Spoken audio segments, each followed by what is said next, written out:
अब संवरिया राम रे किया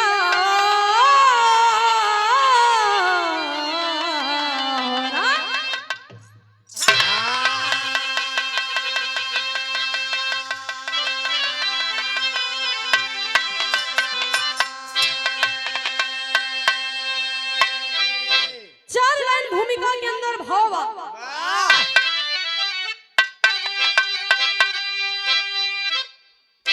कि पाप का घड़ा जब गौरवों का भरा, अरे अपने आगे किसी को विसारा नहीं, किलाह के घर में फूके गए 5 वीरा, टूट गई सारी नाता सहारा नहीं, क्यों बचाने ही वाले बचा ही लिए, पर भटका बेचारा किनारा नहीं,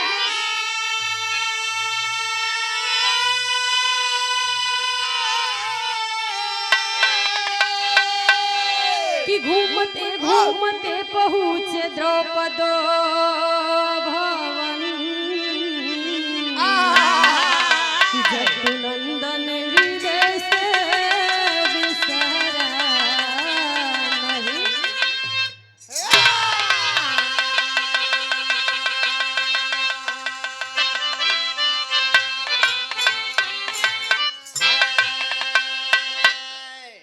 कि पाप का घड़ा जब गौरवों का भरा, अपने आगे किसी को विसारा नहीं। ए भैया कहल जाला कि जब इंसान अहंकार में डूबेला तो ओकर विनाश का दिन आ जाला। कहल जाला कि धन के बढ़ब ठीक लेकिन मन के बढ़ब ना ठीक हो। यही ओने सहवा अहंकार हो भैया।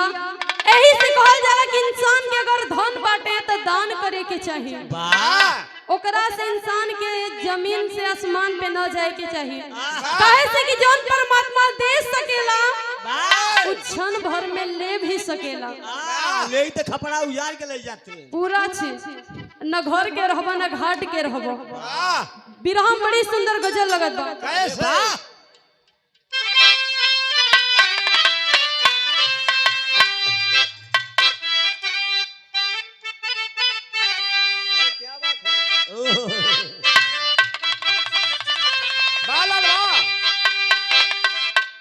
कि बस ही एक और दुनिया है, बस ही एक और दुनिया है इसी संसार के नीचे।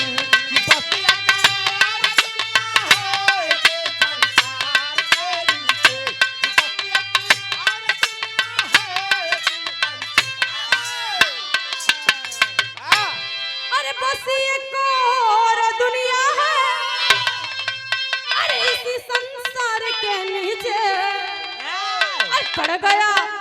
पड़ गया शाम का झूला कदम की डाल के नीचे।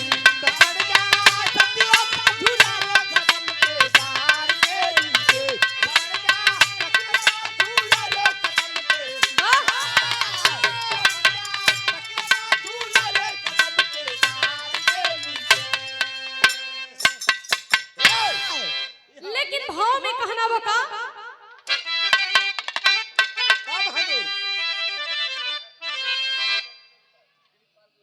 क्या परम सम्मानित दिलीप पाल का लड़का निखिल पाल भैया की कर कमलों द्वारा 51 रुपए का महान आशीर्वाद, चरणों में कोटि कोटि नमन, आशीर्वाद की कांक्षा रही। लेकिन भाव में कहना बका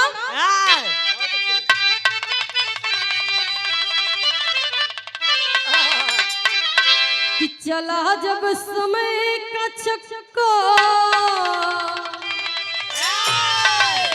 चला जब समय का चक्का इसी संसार के नीचे।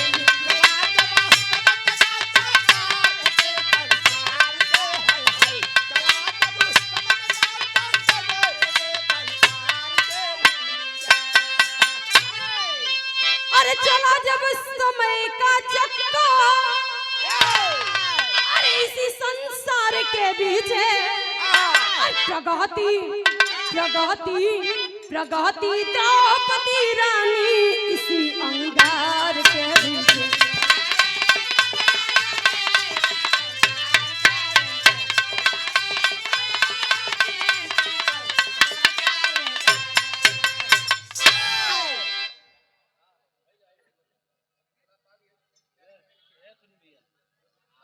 शकुंतला पाल आप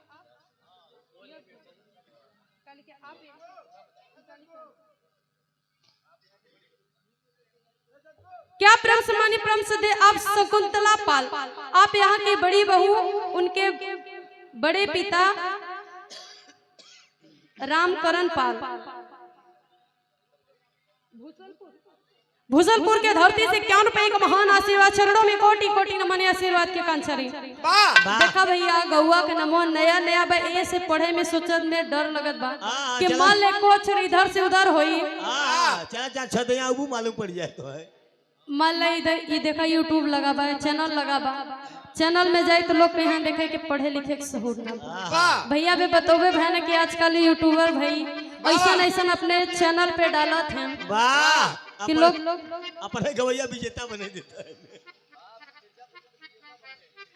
ए भैया जेके गावे बोले कि कुछो के ना सहूर बा, हम खुला मंच से कहत बानी, हमके कोनो डर ना बटे, सच्चाई बात बटे भैया के डाल दी हो।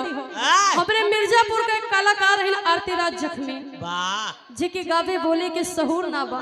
भैया प्रतियोगिता 5 दिन के लगल रहे, 5 दिन में कोनो कलाकार के गवैया जे कलाकार गीत संगीत को जे जानकारी होके उ कोई बैठे वाला ना रहो। भैया हमहू गाए गई रहने, हम तो जाके पछतात बानी। इनका पापा है। अरे इसे 5 दिन लगातार रहे भैया। 40 कलाकार के बीच में आरती राज जख्मी के प्रथम बना दिहल गए। वहाँ लायक रही भैया। और कौशाम्बी की बड़ी दीदी हमारी काजल कोकिला दीदी है, वो रो करके गई थी मंच पे से और बोल के भी गई थी कि अगर किसी में दम हो तो हमसे फरिया लेना, पता चल जाएगा कि किसमें कितना पानी है, दम है। और ए भैया 1 जनवरी के उहे प्रतियोगिता के रखल गए बा कि जे प्रथम बाटियों के बुला के शील्ड दिहल जाए, कैसे कि हमारे मिर्जापुर शान बान आन बना रहे, लोगों में ये ना जाए कि वहां के कलाकार बहुत दुष्ट हैं। हाँ लेकिन गीत में कहना है क्या? हेलो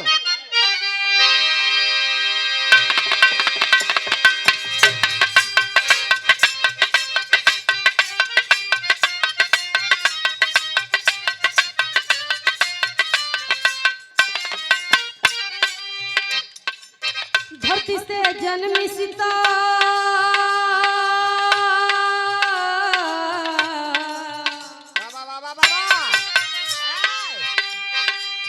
धरती से जन्मी सीता अग्नि से द्रौपद रानी, धरती से जन्मी सीता अग्नि से द्रौपद रानी, दोनों के बीच की अलग है कहानी।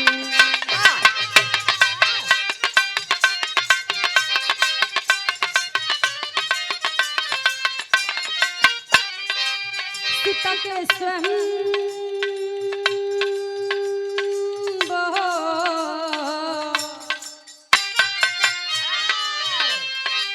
सीता के स्वयंवरों में धनुष आया था, सीता के स्वयंवरों में धनुष आया था, द्रौपदी के स्वयंवर मछली लौटकाया था।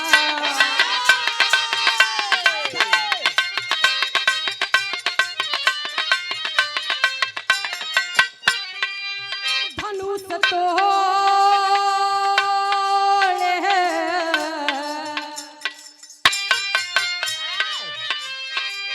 धनुष तोड़े राम मीन बोध अर्जुन ज्वाला, धनुष तोड़े राम मीन बोध अर्जुन ज्वाला, खुशी से द्रौपदी गल में डाल जयमाला।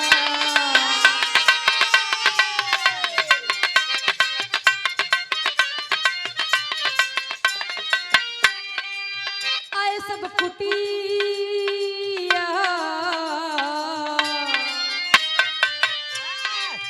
आए सब कुटिया पे जहाँ थी कुंती माई, आए सब कुटिया पे जहाँ थी कुंती माई,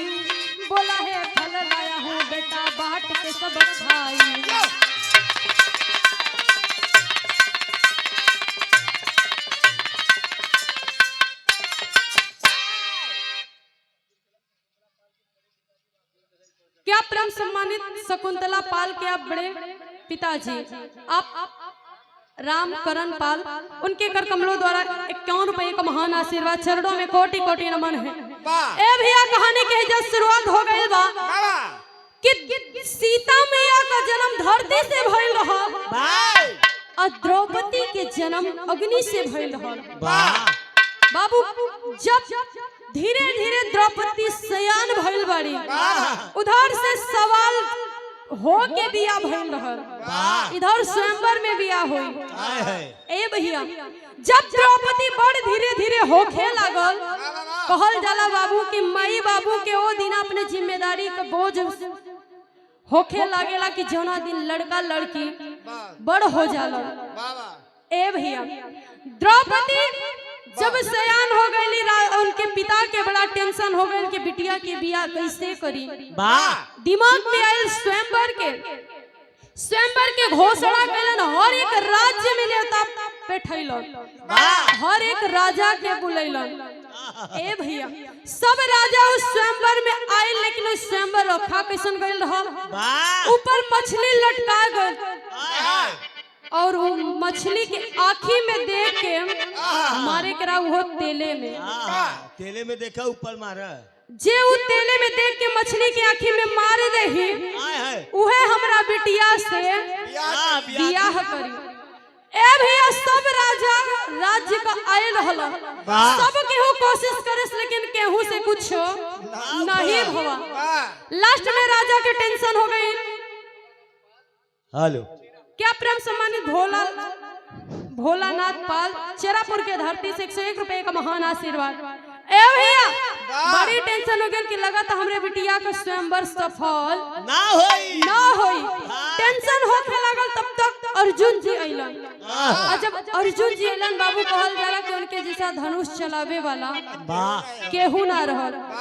एक ऊ रहलन, एक लव्य रहलन, जे कि गुरु के मूर्ति बना के खाली धनुष चलावे सीखे रहलन। गुरु दक्षिणा में गुरु जी उनकर अंगूठा मांग लेलन कि ताकि अर्जुन से केहू बढ़िया और केहू तेज धनुष ना चला पावे। ए बाबू अर्जुन जी मछली के आँखी में मार के द्रौपदी के जीत लेलन, स्वयंवर में जीत के लेलन। ओकरा बाद बियाह शादी भइल, अपना घरे अइलन। कहल जाला भैया कि पांचों भाई में बड़ा एक खास बात रहे कि कोनो भी चीज जीत के आवे अपना माई से पहले ले जाए, लगे माई जैसे कहे वैसे ही करे। पांचों भाई बाट खाए। ए भैया ऐसे ही द्रौपदी के जीत के जब पांचों भाई के साथ कुटिया में पहुंचल, माई कुंती खाना बनावत रहले और खाना में बिजी रहली, ध्यान ना देली। ए भैया अर्जुन जी कहलन कि माई पिछवा ताक, आज तोरा खातिर बड़ा सुंदर उपहार लेके आइल बानी, जीत के आइल बानी। माई कहली ए बेटा हर साल के हर प्रतियोगिता के भांति जौन एदियो पारी लाइल बड़ा, पांचों भाई में बांटी लो। इतनी बदिया कह कि जैसे पिछवा मुड़ली, कुंती माई के पैरवा से जमीन खिसक गई। सोच में पड़ गई कि हाय भगवान हम कैसन बोली बोल देनी, का हमरा जुबान से निकल गई। एक स्त्री 5 बेटा में अपने बांट देली। यही भैया द्रौपदी के अखिया से झरझर आंसू गिरे लगल कि बताओ आशीर्वाद लेवे आई लली माई का कह देली। ए बाबू कहल जाला कि पहले के औलाद में खास बात रहे कि वो माई बाबू के कहा मान जाए, कभो अनादर ना करे, ऊ चीज के ना कहे। ए भैया माई के बात मान के पांचों भाई द्रौपदी से विवाह कैले हन। और जब विवाह हो गए बा तो बिरहम गीत लगत बा का। अरे कैसे लाल आवता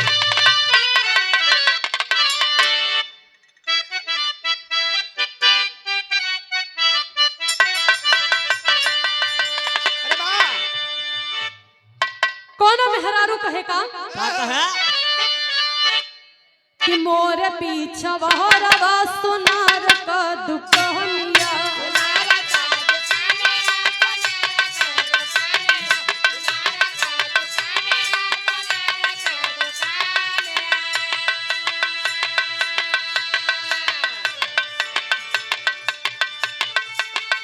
नथिया गढ़ा अरे नथिया गढ़ावे तीन पातियान बड़ा नीक लागे जी अब रतियान के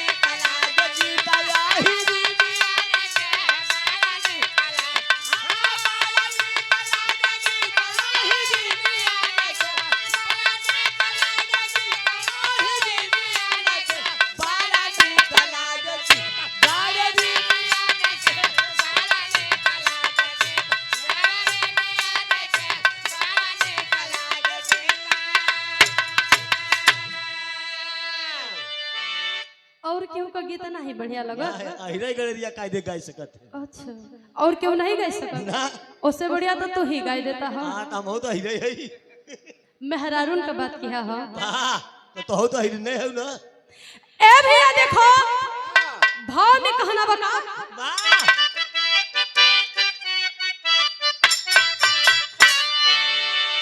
कि चम चम चमके द्रौपदी के बदनिया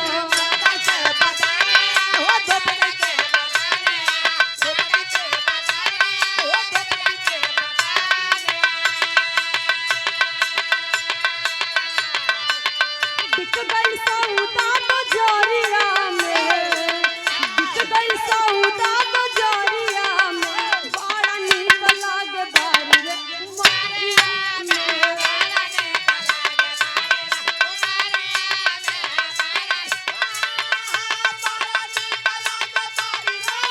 वाह बहादुर वाह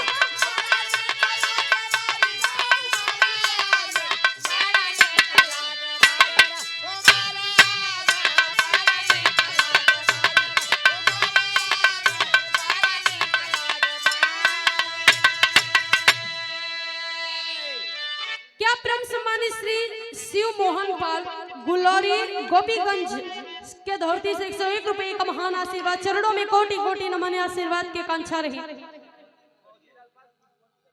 क्या परम सम्मानित मौजीलाल पाल त्रिभुवनपुर के धरती से 101 रुपए का महान आशीर्वाद चरणों में कोटि कोटि नमन है।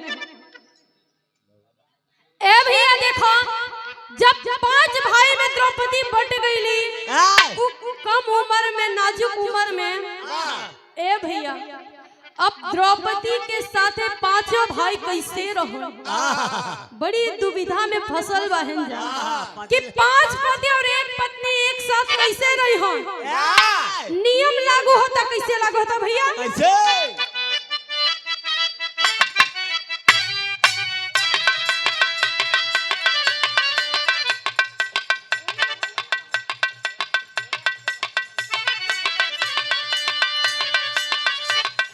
नव नव रच कपारी बांध सबके माथे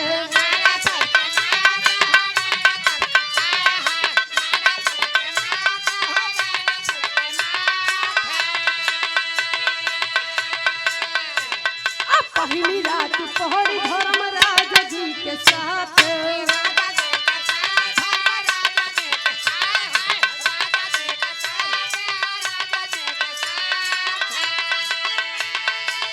पहरा दबाव धर्मराज जी कोठरिया में पहरा दबाव धर्मराज जी कोठरिया में बहरा नीक लागे बारी रे उपारिया में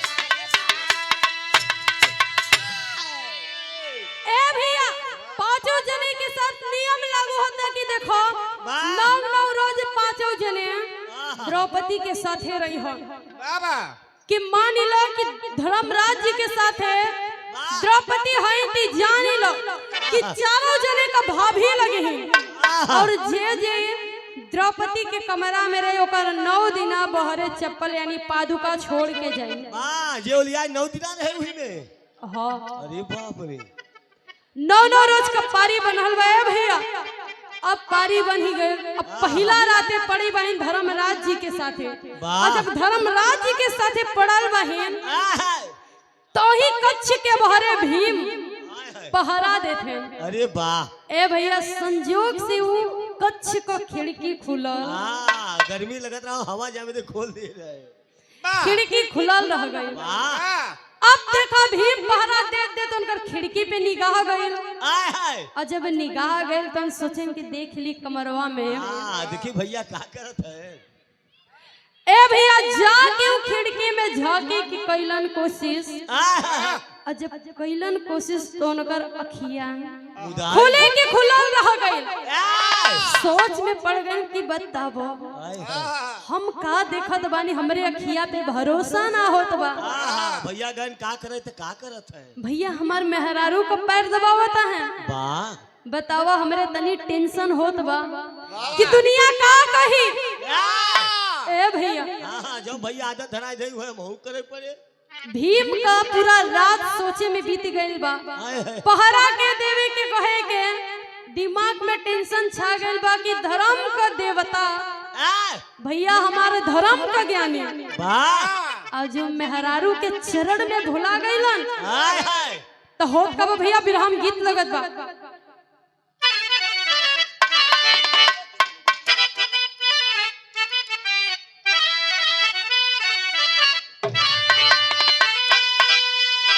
कोनो सखी सखी आपस में बतियावत बड़ी कैसे है? कैसा? अरे जियो, क्या बात है?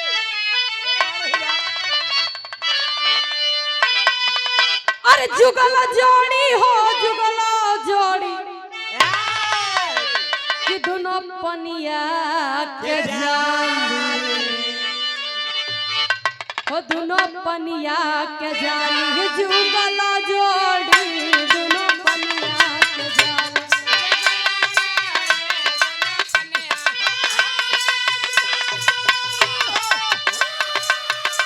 क्या बात है?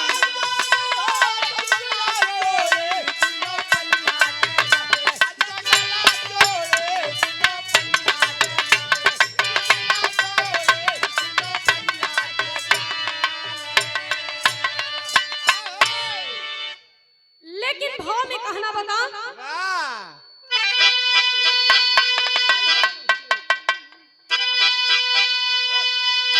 अरे बदनिया में हो बदनिया में आग भीन लागे भीम के, आग भीन लागे भीम के बदनिया में आग भीन लागे।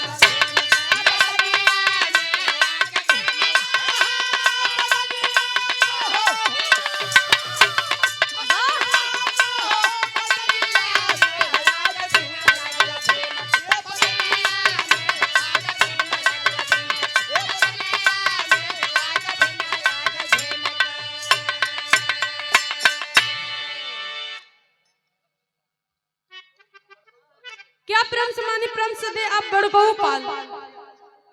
आज के गार्जियन आज के मलिकार आप हमारे बाबूजी 101 रुपए का महान आशीर्वाद, चरणों में कोटि कोटि नमन आशीर्वाद के कंचरे कि हम बच्चे अपने कला में सफल रहे। ए भैया भीम के देही में आगे लेस लेबा सोच में पड़ गइलन कि भैया मेहरारू के पैरे में भुलाई गए। दुनिया का गई दुनिया इनके थूकी कि बताओ धर्म का पाठ पढ़ा दे मेहरारू के चरण में जाके गोद गावत है भुलाई गए हैं। दुनिया के इनके कुछ समझ में नहीं आता, लोग देखिए कहाँ कही। भैया तो देखा था पक्का में है बसुआ हो गया। भाभी तो के मरबो करत है तो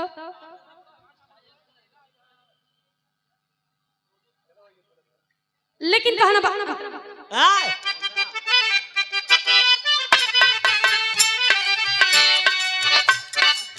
रतिया बितहल जाब भइले बिहंगवा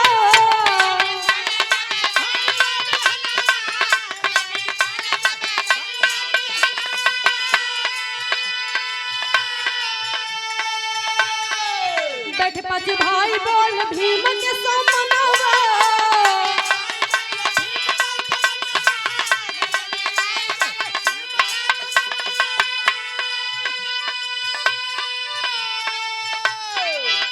द्रौपदी खड़ी थी सरनिया में हो सरनिया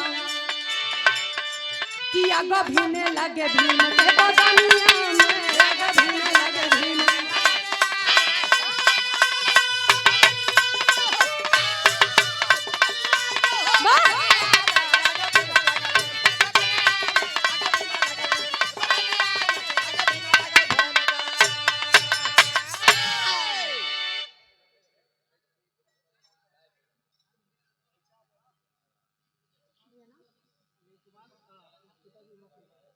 क्या परम सम्मानित उमा शंकर पाल आप उनके पुत्र अनिल कुमार बड़े भैया के कर कमलोदर बड़ा ही सुंदर पुष्पों में गुथा हुआ हार और एगो अंग वस्त्र दे करके शानदार 101 रुपए का महान आशीर्वाद चरणों में कोटि कोटि नमन आशीर्वाद के कांक्षा लेके हम छिपने कला में सफल रहे। भैया सुन ला कायदे से खड़ा होके डरा था का मेरा रूम से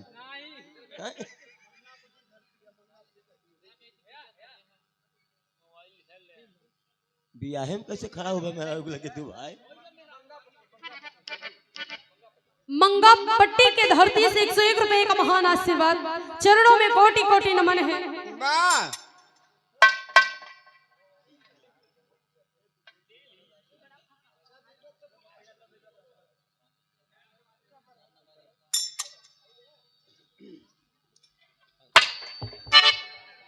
भैया देखो जब शाम से सुबह भइल बा भीम के जब चारों भाई बैठलो देखलन सोचलन कि भीम का भइल काहे ऐसे बैठल बड़ा मन मार के भीम मने मने सोचत हन कि का बताई कि हम का देखेल ह अब तो नौबत हमारे ऊपर आए ए भैया तब तक सोचन कोशिश करे के बतावे के तब तक समनवा से आई के द्रौपदी खड़ी हो गई भीम का और मन अंदर ही अंदर शर्माता सोचत हन कि बतावा 9 दिन बाद हमारा टाइम आई तो भौजी बड़े सब बनवाया कि खड़ी हो गई मन में विचार करत हन कि कही तो कही कैसे कौने मोहे कही कि बतावा बड़का भैया मेहरारू का गोड़ दबावत है बेचारू झूठाई मने में एक बात रख दें कि सुना हम एक राती की सपना देखा है बड़ी भयंकर सपना देखा बताओ बतावे लायक नहीं बटे तब चारों भाई कहते हैं कि बतावा कैसन बटे तू इतना टेंशन में आ तब हमने जानो तेरी से कहना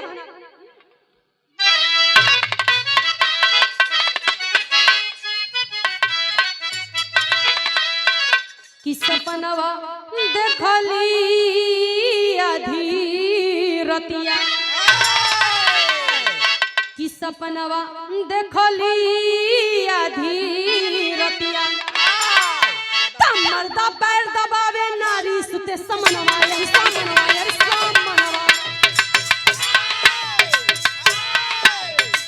ए भैया देखो कहन कि सुना रात की हम सपना देखा कि कौनो मेहरारू अपने मर्द से पैर दबावता कौन भाई तू सपना ही देखे सही नहीं देखे ये बढ़िया करे तब तक भैया धर्मराज का 9 दिन टाइम खत्म होए वाला रहा धीरे धीरे भीम का टाइम आवत बा भीम के मन के मने मने और खुशी को कोनो ठिकाना ना रहो खुशी का लड्डू फूटता सोचा थे कि 9 दिन बाद हमरो टाइम आवता लेकिन एक बात याद रखा कि 9 दिन ना हम कोनो काम करब और न घरे से बहरे निकलब ई जानेला के हमके काम सहेजे के कोशिश मत क्या घरे में से निकलब ना 9 दिन पारे भर आएगा ई जानेला जे करे से ऐसन काम होके हम छोड़ा बोड़ो ना न तब भीम के खुशी के ठिकाना तब विराम बड़ी सुंदर गीत लगत बाटे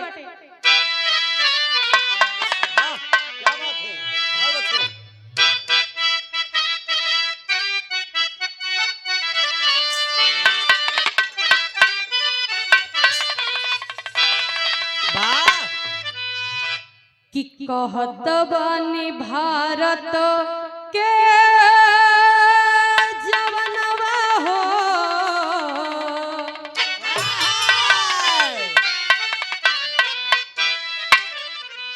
कि कहत बानी भारत के जवनवा हो कि कहत बानी भारत के जवनवा हो सजनवा हमार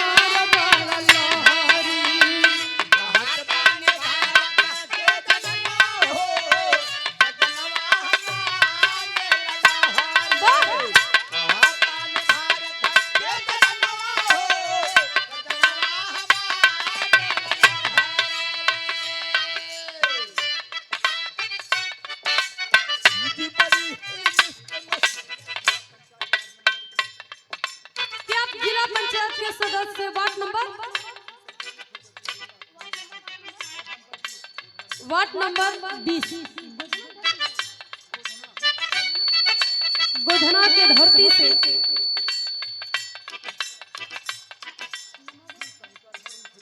क्या परम सम्मानित शिव शंकर मौर्य गोधना के धरती से वार्ड नंबर 20 से आप जिला पंचायत सदस्य के पद के प्रत्याशी हैं। ए भैया जहाँ से होके आप लोग सपोर्ट करी भैया के आगे आवे वाला दिन में आप लोग विजयी बनाई। या गौवा में प्रधानी को न लड़ी का हो, या गौवा में प्रधानी को न लड़ी का देखो उनके कर कमलों द्वारा बड़ा ही सुंदर पुष्पों में घुटा हुआ हार 100 रुपए का महान आशीर्वाद चरणों में कोटि कोटि नमन आशीर्वाद के कंछा रही। अच्छा अब सीट क्लियर करता है के कहीं आए हमारे प्रधान पर सीमन जो होता है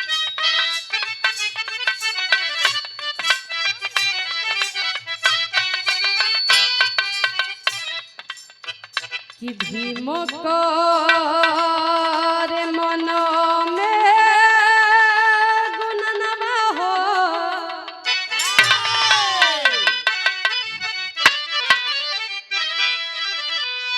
कि भीम रे मन में गुणनवा हो कि भीम रे मन में गुणनवा हो दीवानवा हो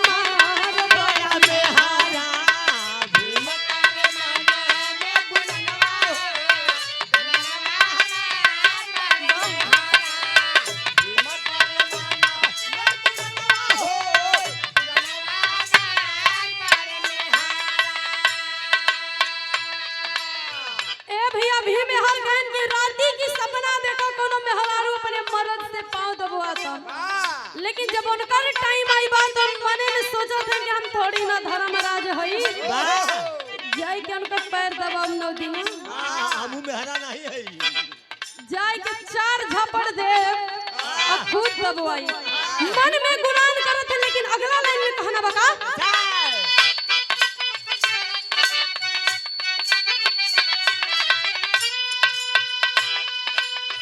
से जिया पे जाके भीम पहले सुत जाई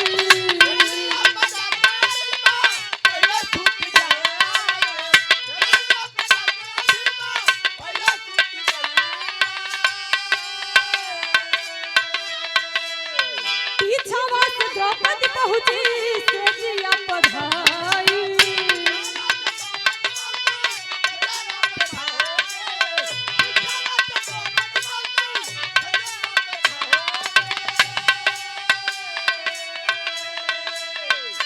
तब से आयल स्वर्ग से भी मनवा हो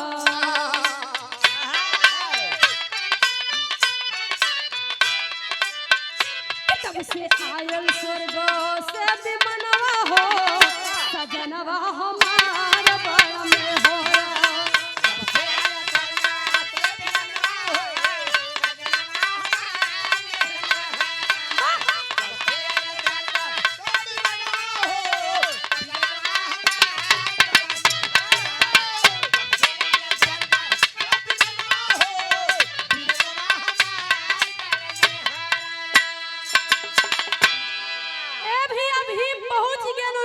कमरा में उनकी खुशी को कोनो ठिकाना बा पहुंच के स्टेज पे जाके बैठलो उन सोचलन के अगर बैठब तो द्रौपदी सोची हो कि का भइल बा ऐसे अच्छा हम लेट जात बानी ए भैया स्टेज पे जाके लेट गइलो पीछे से द्रौपदी आके जब स्टेज पे बैठली तब तक स्वर्ग लोग से विमान आइल बा और जब विमान आइल बा तो इधर भीम के मन में शंका उठत बा का बात बा यार कोठरी में कौन खेला होई भैया खेलत बा कि बतावा स्वर्ग लोग से विमान आई बा है यो कोठरी में कवन खेला खेलत बा लगा दूसरे पट्टी नहीं खाया हम तो सोचत थी कि कुछ गड़बड़ बा लेकिन यहाँ तो पूरा गड़बड़ दिखत बा लेकिन वही लाइन से कहना बा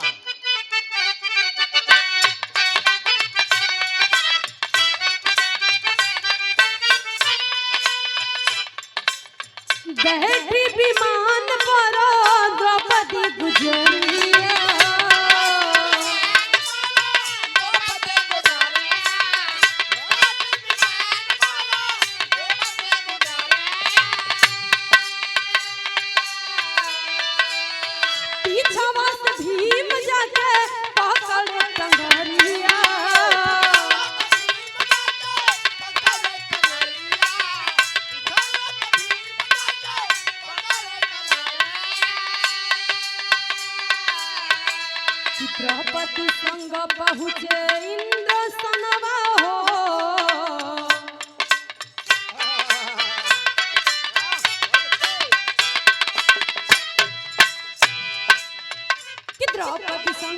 पहुँचे इंद्र सनवा हो सजनवा हो मार बड़ में हो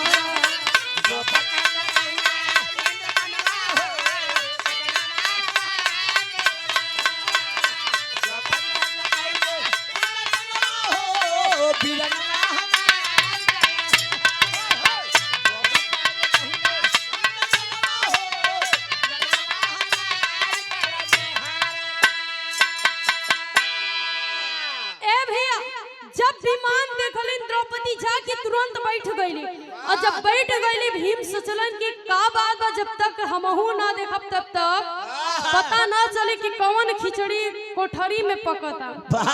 जैसे ही विमान चले लगल द्रौपदी का पांव धोए के पहुंचलन इंद्रलोक और जब इंद्रलोक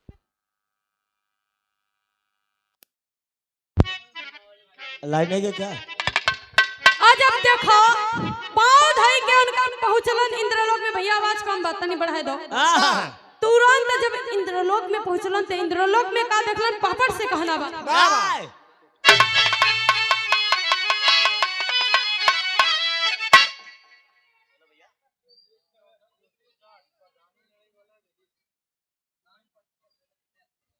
आप प्रधान पद के प्रत्याशी आप बड़े भैया राजेश नौगढ़ नौघन क्या राजेश भैया नौघन प्रधान पद के प्रत्याशी उनके कर कमलों द्वारा 101 रुपए का महान आशीर्वाद। वाह वाह भैया वाह।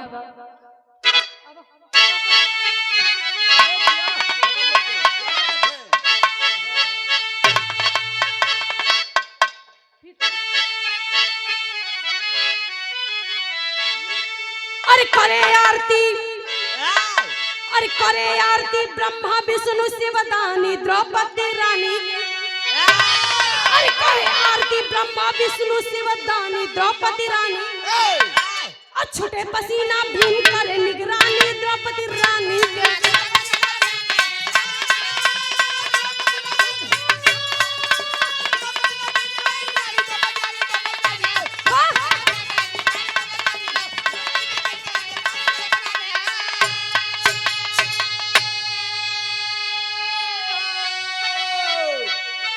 कि देख रहे सब भीम तमाशा निहलिन रूप बनाई हो और छम छम बाजे पाँव में घुघरू और सब ही गए लुभाई हो और बोले शिवदानी वर मांगो मन मानी द्रौपदी रानी।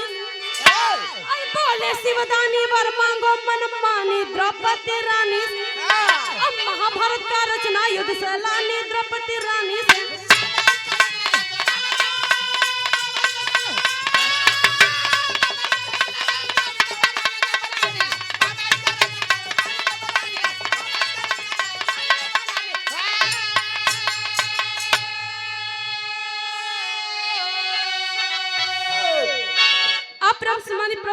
आप उदय शंकर पाल उर्फ करिया पाल और आप जिला पंचायत सदस्य पद के प्रत्याशी वार्ड नंबर 16 से बाबूजी के कर कमलों द्वारा बड़ा ही सुंदर 101 रुपए का महान आशीर्वाद। चरणों में कोटि कोटि नमन आशीर्वाद की आकांक्षा रही। ए भैया जब वाह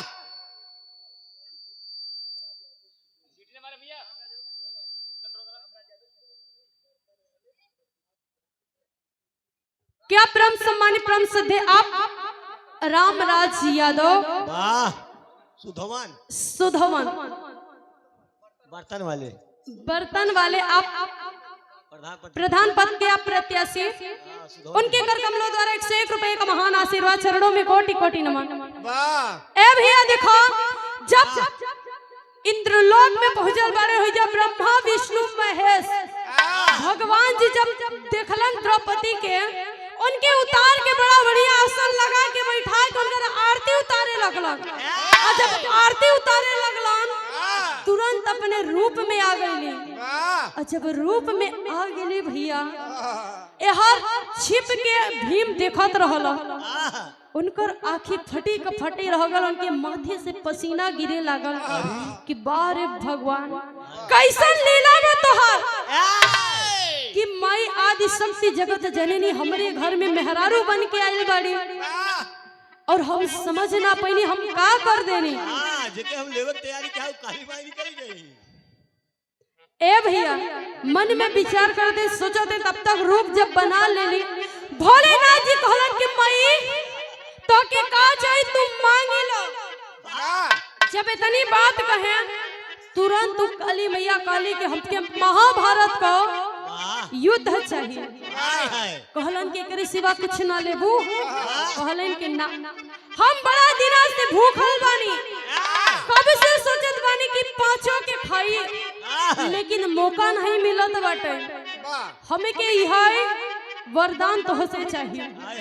अलग लाइन से कहना बा। अरे वाह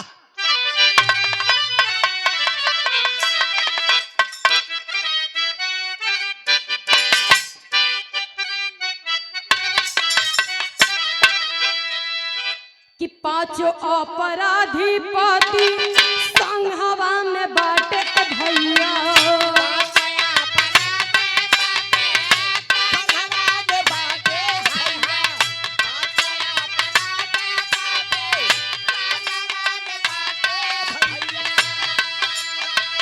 मौका नहीं मिले तो बाजारियों पे खा।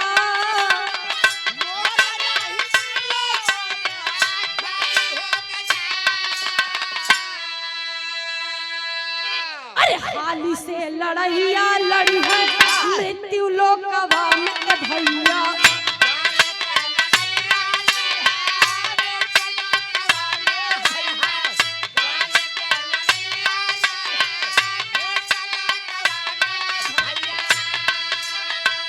सुनी के तभी मोके आगो लगी जा।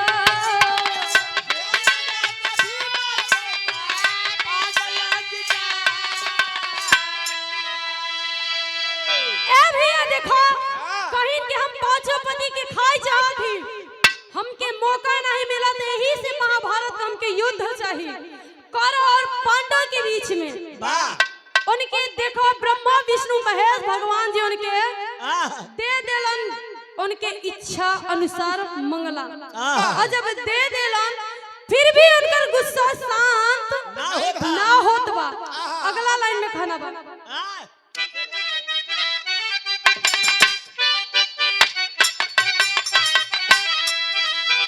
कि बीड़ावा बजावत ना बोले है बचनिया के माई।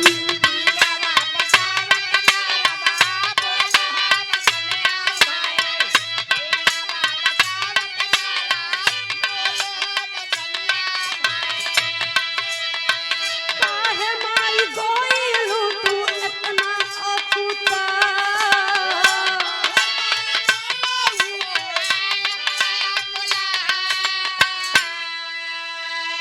कुरुक्षेत्रवा का माए दाना नाही खाली ए भैया।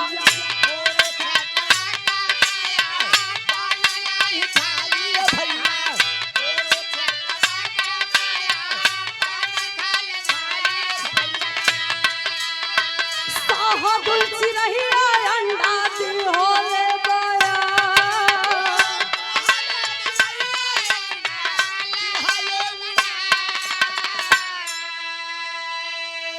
काहे द्रौपदी हम चाहिए के ले हम भैया।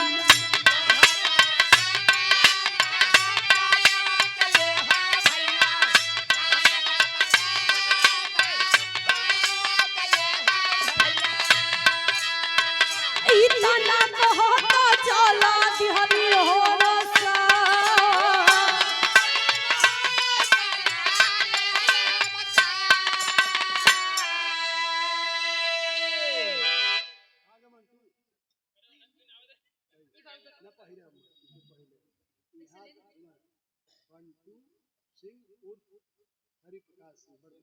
बंटू सिंह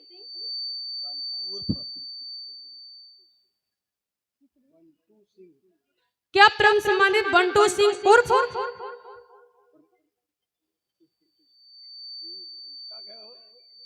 आप भुला गया तब हम समझा। क्या परम सम्मानित हरि प्रकाश सिंह उर्फ बंटी, आप मंगा पट्टी के प्रधान पद के प्रत्याशी, वाह वर्तमान में आप प्रधान जी हैं। वाह हम सोचे कि पद के प्रत्याशी है अभी। लड़ाऊ तैयार है तो होत हुए।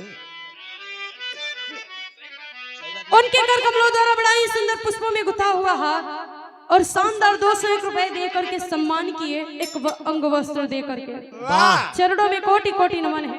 वाह वाह 251 रुपए का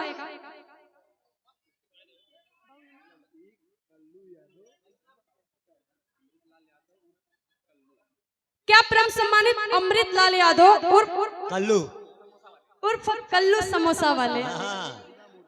ओहिदा मोड़ से उनके कर कमलों द्वारा आज का सड़ी आलू 101 रुपए का महान आशीर्वाद। आज का सड़ी आलू सेल होता है। ए भैया देखो जाय जाय के तनी बिक्री बढ़ाए। वाह कहानी पे गौर करेंगे भैया, जब माई का गुस्सा ना शांत होत रहा। वाह भैया को ले ला तो पैसवा देवे तब न चुच्चे माला नहीं पहना होके। अरे तो अपने बाहू दे कल्लू ना, तू अपन देबा तब तू अपन देवे तब ना।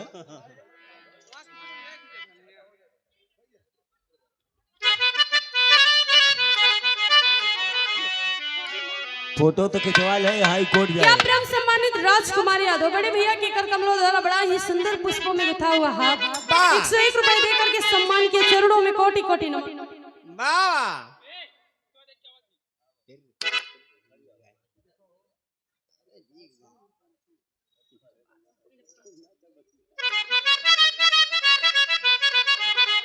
भैया हो देखो तब तक नारद जी आगे लन कहलन मई ओहो कहे तना गुस्सा कहू वाह तू टेंशन तनी को मत ला। कुरुक्षेत्र में इतनी लाश गिरी, इतना लाश गिरी कि तू पांव रख ना पैबू 18 हाथ खूने के और 18 हाथ का खून बही माई पिया और खात तू परेशान हो जाइबू। जब इतनी बात कहे खुश हो गए, वहां से आ गई हुई अपने कोठरी में, और जब कोठरी में आईली तुरंत भीम जी उनका चरण धो के रोए लगलक। कहलन माई हे माई कवन ऐसन गलती हो गई हो कि हमने के घरे में रही के हमने पांचों भाई के खाई के करत बाड़ू। भीम जी कहलन कि इतनी जब भीम कहलन कि माई काहे करत बाड़ू, हम पांचों भाई तुझसे बियाह कैले बानी, अपने सेनुर काहे धोए में लगल बाड़ू। कहलिन द्रौपदी सुनो जवन करत बानी हमके तुम मत बताओ कि हम का करत बानी और का ना करत बानी। और एक चीज याद रखी हो, जवन तो इंद्र लोक में देखले बाड़ो सुनले बाड़ो, अगर यही जा अगर चारों भाई में से केहू के पता चलो चार के पहले खाब बाद में खाब, लेकिन तोह के पहले खाब याद रखी हो। भीम शांत हो गई। कुछ दिन बाद भैया महाभारत का युद्ध शुरू हो गई। युद्ध शुरू हो गई, लाश पे लाश सटत जात बा भैया, पूरा दिन लाश गिरत बा, शाम की लाश गायब। अरे वाह कहाँ जाता पता नहीं चलता। अब अर्जुन की बात में खटके लागल और सोचे में मजबूर हो गए इतनी लाश गिरता कि बतावो दिनवा में हमने लड़के जाती, रात भरे में पूरा कुरुक्षेत्र का मैदान खाली हो जाता। हाथ नहीं है। उनके सोचे मजबूर तुरंत जाके कन्हैया के लगे गईलन। कहलन प्रभु ए प्रभु ए कैसा लीला बाटे कि रात भर में पूरा लाश पूरा कुरुक्षेत्र का मैदान साफ हो जात बा। न तो खून का पता चलत बा न लाश का। कहन कृष्ण भगवान जी के 12 बजे उठ के जाए के कुरुक्षेत्र मैदान में देखबा तो के पता चली जाई कि कहाँ लाश जाता और के खून पियता। ए भैया 12 बजे राती की अर्जुन उठ के जाए के कैलान जैसे केवाड़ी खोल के निकलन, बगनिया से द्रौपदियों निकल ली। कहलन कि बताओ हम तो जाते हैं ये कहाँ याद हिरतिया की कहाँ जात बा बताओ। आधी राती की मेहरारू पत्तो बहरे जाली हाँ, जाता चमन भैया घरे। मन में खटके लगल, सोचे लगल, कहलन कि बाद में कुरुक्षेत्र मैदान में जाब। पहले इनके देखब कि इन कौने दिशा में जात हैं। पीछा करे लगलन भैया दोनों जने के कई मंजिल ओनहु कुरुक्षेत्र मैदान में जाके बीचों बीच खड़ी भइली। और जब द्रौपदी बीचों बीच खड़ी भइली भैया, अर्जुन के चक्कर आवे लगल, सोचे लगलन कि बतावो हमने कितना करेजा नावा कि इतना लाश के बीच में जाके खड़ा हो जाई। एगो नारी को देखा हिम्मत, जाके बीचों बीच खड़ी भइल बा। इतने कहत मान तब तक आ गेली अपना असली रूप में। और जब असली रूप में आईली भैया, विराट रूप में लाश पे खाए लगली और खून अजूरी से पिए लगली। अर्जुन जी बेहोश खा के रुकलो, ओकरे बाद जाके कन्हैया के लगे बात कहलन त खड़ी से कहलन, अरे वाह बहादुर हो, क्या बात है। तब भेदिया बतावे तब मुरारी लहरी, अरे भेदिया बतावे तब मुरारी लहरी, सारी लसिया के खात बतोहर में हर।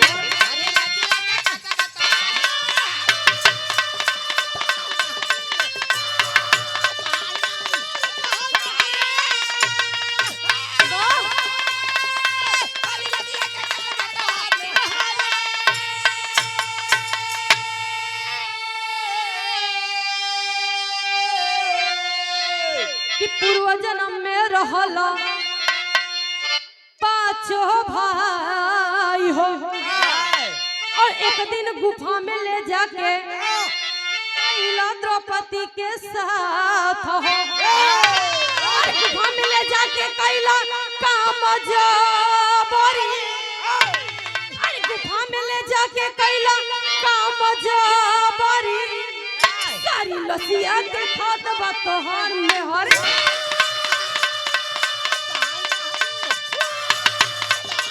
कि गुफा में ले जाके कैले काम जबरी, गुफा में ले जाके कैले काम जबरी, सारी लसिया के खाद बतोहार में हर।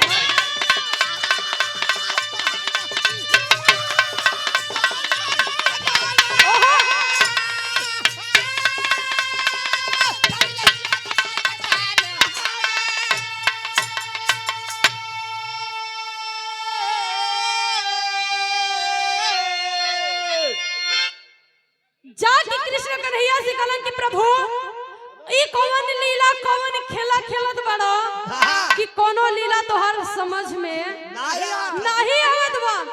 कहन ना समझ में आई, पहले जन्म पहले पूर्व जन्म में तुसन 5 भाई इंद्र को रहलो, और द्रौपदी के साथ है बहुत बड़ा बहुत गलत सुलूल कैले रहला। उ प्रतिज्ञा ले रहल, कसम खाइल रहल कि ताके समन के जब तक ना खा तब तक संतोष नहीं बा, तब तक संतोष नहीं बा। हमरे विराज के ही जे समाप्ति लास्ट में गुरु घराने का छाप बा।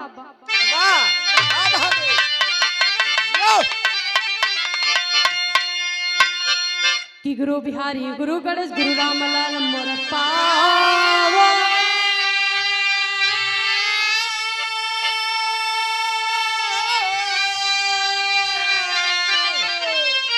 कथन करे कवि राधे श्याम सुरेंद्र राम आधारो,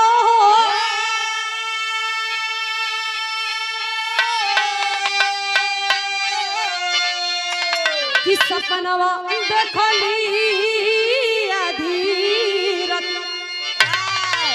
सपनवा देखली अधीरतिया, लक्ष्मी चमन कन्हैया पार लगाई, सपनवा देखली अधीरतिया।